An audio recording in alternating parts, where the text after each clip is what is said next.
کیونکہ IMF کا mission Pakistan میں ہے تو انہوں نے شمسی توانائی کے فروغ کی مخالفت کر دی ہے، ساتھ ہی صوبائی سرپلس بجٹ کا ہدف پورا ہونے پر تحفظات کا اظہار کیا ہے۔ زرعی آمدن پر ٹیکس، اس پر آج باقاعدہ طور پر بات ہوگی، اور تھوڑا سا ہم آپ کو یہ گائیڈ کر دیں کہ پنجاب اسمبلی میں زرعی انکم ٹیکس کی ترمیم منظور کر لی گئی ہے، جبکہ پیپلز پارٹی نے مخالفت کی ہے، اور زرعی انکم ٹیکس کی منظوری کے بعد زیادہ آمدن والے کسانوں پر سپر ٹیکس لاگو ہوگا۔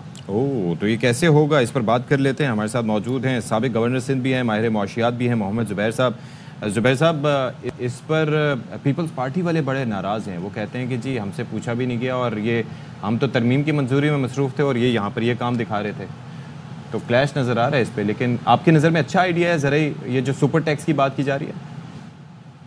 پہلے زرعی ٹیکس لگانا، سپر ٹیکس تو ظاہر ہے اس کے بعد کی بات ہے۔ بڑا سمپل سا جی، کہ ایک جو IMF کا بھی اور پاکستان میں جتنے بھی لوگ چاہتے ہیں کہ جی ٹیکس کلیکشن کا بوجھ ایک طبقے پر نہ ہو، ان کا بڑا ایک سمپل سے موقف ہے کہ جی جو بھی 100 روپے کماتا ہے اور اگر ٹیکس ریٹ 20 روپے ہے تو سب کو 20 روپے دینا ہے، چاہے آپ ایگریکلچر سیکٹر میں ہیں، چاہے آپ انڈسٹریل سیکٹر میں ہیں، چاہے آپ نوکری کرتے ہیں، چاہے آپ کوئی اپنا پرسنل کاروبار کرتے ہیں۔ ایک سمپل سا کانسیپٹ ہے۔ سو ایگریکلچر ٹیکس ابھی تک اس سے باہر رہا ہے۔ پاکستان میں جو ایگریکلچر کا جو وہ پرسنٹیج ہے GDP میں، وہ تقریباً 20-21% ہے، اور ٹیکس کنٹریبیوشن 1% ہے۔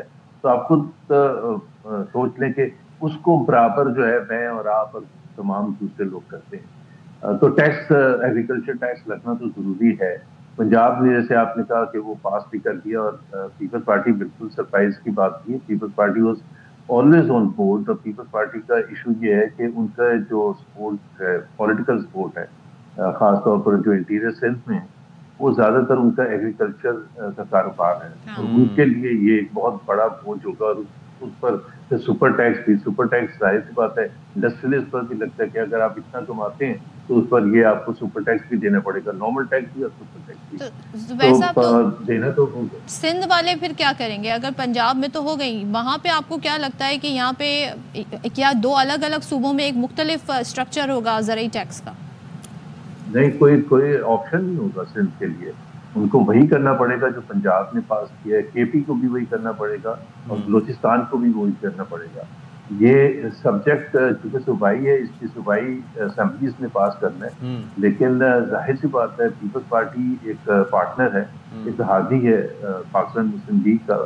بے شک وہ کیبنٹ میں نہیں ہے، لیکن وہ بڑے امپورٹنٹ پوزیشنز ہیں، صدر ان کا ہے، چیئرمین سینٹ ہے، دوسری پوزیشنز ہیں۔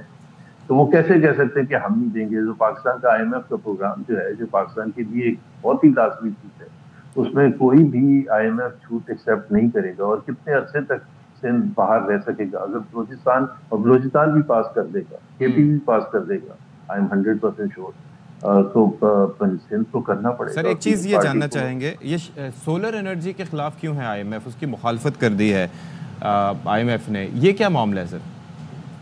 یہ حکومت کی میرا خیال ہے کمزوری ہے کہ جب وہ پہلے بات چیت ہماری ہو رہی تھی IMF کے پروگرام کے حوالے سے، تو اس وقت ان کو کس طرح سے بریف کیا گیا تھا؟ دیکھیں، بڑا سمپل سا کانسیپٹ تھا۔ جب بجلی کے نرخ بڑھتے چلے تھے تو لوگوں کے پاس ایک دوسرا آپشن تھا سولر انرجی یوز کرنے کا، جو سستی تھی، ایک دفعہ انویسٹمنٹ کرنی پڑتی ہے، پھر سستا بل آپ کے پاس آتا ہے ہر مہینے۔ تو لوگ جیسے جیسے بجلی بڑھتی چلی گئی، ویسے ویسے سولرائزیشن جس کو کہتے ہیں بڑھتی چلی گئی، اور اب اتنی زیادہ ہوگی کہ حکومت کو بھی پریشانی یہ ہوگی کہ جو ہم بجلی میں چلیں، thank you so much sir.